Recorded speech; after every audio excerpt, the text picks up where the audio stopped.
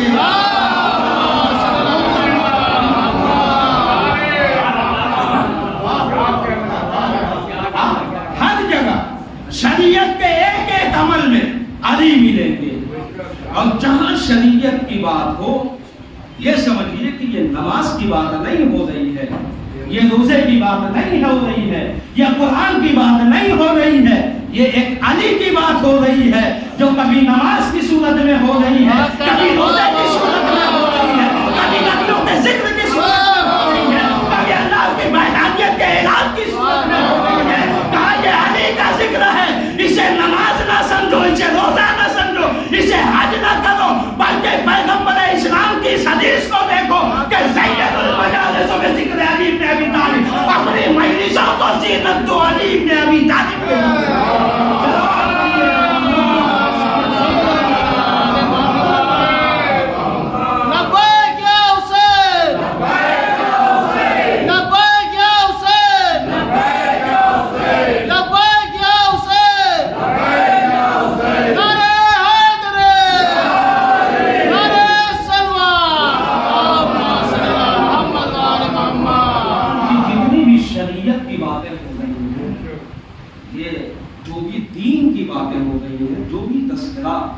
نبیوں کا ہو رہا ہو, شریعت کا ہو رہا ہو, قرآن کا ہو رہا ہو, تو آپ اس کی مخالفت نہ کریے, اس لیے کہ نماز ایمان کا جز ہے, روزہ ایمان کا جز ہے, یہ ساری چیزیں, حج, خمس, زکات, یہ ساری چیزیں ایمان کا جز ہے, اور کل ایمان علی.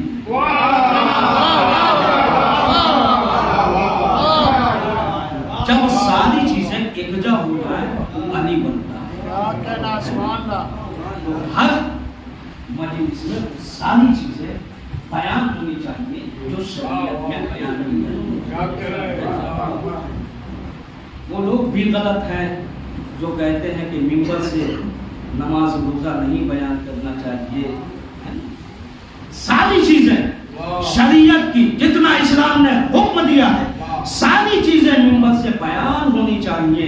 اگر ہم منبر سے نماز بیان کریں گے, اور ائمہ معصومین علیہ السلام نے جو نماز کے بارے میں ہمیں بتایا ہے, جو نماز کے بارے میں ہمیں سکھایا ہے, اس لیے کہ نماز ہی وہ شے ہے جس کے لیے, دیکھیے صرف 4 رکعت پڑھ لینے کا نام نماز نہیں, 2 رکعت نماز پڑھ لینے کا نام نماز نہیں ہے, صرف روزہ رکھ لینے کا نام نماز نہیں ہے, بلکہ نماز قرآن کی نگاہ میں آپ دیکھیے کہ نماز کسے کہتے ہیں.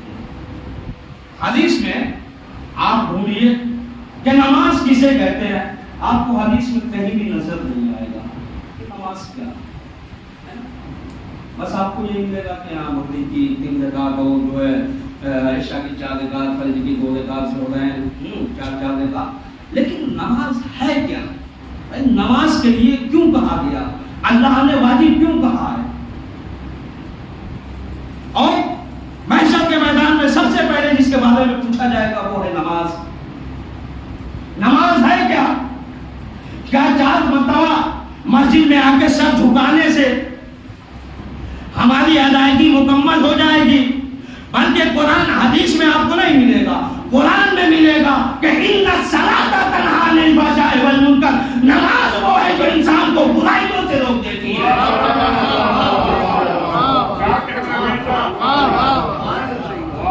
خدا کی بارگاہ میں اگر خشوع و خضوع کے ساتھ انسان نے 2 رکعت نماز ادا کر لی, اس کی نماز قبول. اس نے تمام برائیوں کو ترک کر دیا اس نماز کے بعد. تو یاد رکھیے کہ وہ 2 رکعت ہی نماز اس کی نماز ہے. سمجھ پڑھیے محمد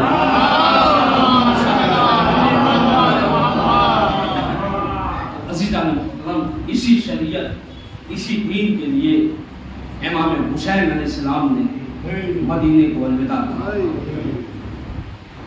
آپ مسلسل مجلسوں پہ مجلسیں کر رہے ہیں، مجلسوں کا اہتمام کر رہے ہیں اور مجلسوں میں شرکت کر رہے ہیں، جیسے بھی ممکن ہے آپ مجلسوں کا اہتمام کر رہے ہیں۔ یاد رکھیے ان مجلسوں کے لیے جناب فاطمہ زہرا نے کہا ہے کہ جب تک ہمارا زادات جنت میں داخل نہ ہو جائے تب تک میں جنت میں قدم نہیں رکھوں گی۔ عزیزان محترم، یہ سارے مسائل آپ مسلسل سن رہے ہیں۔ آج 3 صفر ہے، آج کی تاریخ وہ تاریخ ہے کہ آج حسینی قافلہ اسیران حرم کا قافلہ دربار کے باہر 3 دنوں سے 3 دنوں سے دربار کے باہر یہ قافلے کو کھڑا رکھا گیا اور جناب زینب اولیاء مقام فرماتی ہے کہ ہمیں دربار ابن زیاد کے باہر اس طریقے سے کھڑا رکھا گیا تھا کہ ایک چھوٹی سی رسی تھی، اس میں 12 گلے باندھے ہوئے تھے اور اس طریقے سے گلے باندھے گئے تھے کہ جب ہم کھڑے ہونا چاہتے تھے تو سکینہ کی آواز آتی تھی، تمہیں اماں ہمارا دم گھٹتا جا رہا ہے۔ اجرکم اللہ، خدا آپ کو کوئی غم نہ دے سوائے غم مظلوم کربلا کے۔ جناب زینب ابھی کربلا سے کوفہ اور کوفے سے شام کی منزلوں کو طے کرتے ہوئے جناب زینب دربار شام تک پہنچی ہے۔ ابھی دربار شام سے پہلے جب جناب زینب شام کے بازاروں سے گزر رہی تھی تو جناب ام کلثوم فرماتی ہے، جناب ام کلثوم کہتی ہے کہ ہمارا حال یہ تھا کہ ہم جب شام کی ایک گلی سے گزر رہے تھے تو عالم یہ تھا کہ منادی ندا دے رہا تھا، منادی آواز دے رہا تھا کہ یہ اہل بیت ہے، یہ علی کی بیٹیاں ہیں، یہ رسول کی بیٹیاں ہیں، یہ رسول کی نواسیاں ہیں، جنہیں بدلہ لینا ہو لے لو، جنہیں اذیت پہنچانی ہو پہنچا لو۔ ایک مرتبہ جناب ام کلثوم کہتی ہے کہ جب ہم اس گلی میں داخل ہوئے ہیں تو ایسا ہوا ہے کہ مرد لوگ ہمارے اوپر اینٹیں پھینک رہے تھے، پتھر مار رہے تھے، اوپر سے عورتیں ہمارے اوپر گرم پانی برسا رہی تھی اور آپ کے گولے برسائے جا رہے تھے، اور جب ہم اس گلی سے باہر نکلے ہیں تو ہمارا حال یہ تھا کہ ہم ایک دوسرے کو پہچان نہیں پا رہے تھے کہ زینب کون ہے، ام کلثوم کون ہے، رباب کون ہے۔ اجرکم اللہ، خدا آپ کو کوئی غم نہ دے سوائے غم مظلوم کربلا کے۔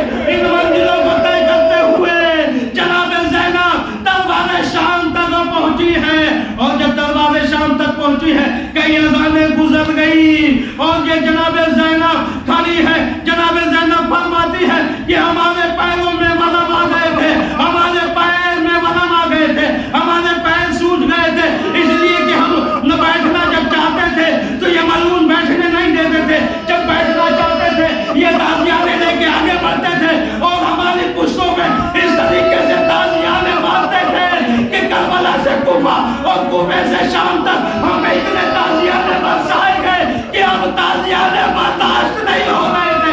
جناب زینب نے ایک جملہ قبر رسول پہ کہا تھا رہائی کے بعد، کہا نانا کربلا سے کوفہ اور کوفے سے شام تک ہم پہ اتنے ظلم ڈھائے گئے، اتنے ظلم ڈھائے گئے کہ نانا 1 سال گزرنے کے بعد بھی آج بھی ہمارے بازوؤں پہ زخم ہے، ہماری پشتوں پہ زخم ہے۔ نانا ان دو نامحرموں کی قبر نہ ہوتی تو میں بازو کھول کے دکھا دیتی کہ کربلا سے کوفہ اور کوفے سے شام تک ہم پہ کتنے ظلم ڈھائے گئے۔ آخری جملہ جناب زینب فرماتی ہے کہ نانا پچھتائے گا وہ ظلم جو علی کی بیٹی پہ نہ ہوا، اس لیے کہ کربلا میں ہمارے بنی ہاشم کو چھین لیا گیا، ہمیں اسیر بنا کے دیار بدیار پھراتے ہوئے کربلا سے کوفہ اور کوفے سے شام تک لے جایا گیا۔ وَسِيَعْلَمُ الَّذِينَ ظَلَمُوا أَنَّ مُنقَلِبُونَ يَشْتَرُونَ إِنَّا لِلَّهِ وَإِنَّا إِلَيْهِ راجعون۔ آپ خدا سے گزارش ہے کہ ایک بار سورہ حمد اور 3 بار سورہ توفیق کی تلاوت فرما کر نثار حسین بن اللہ حسین بن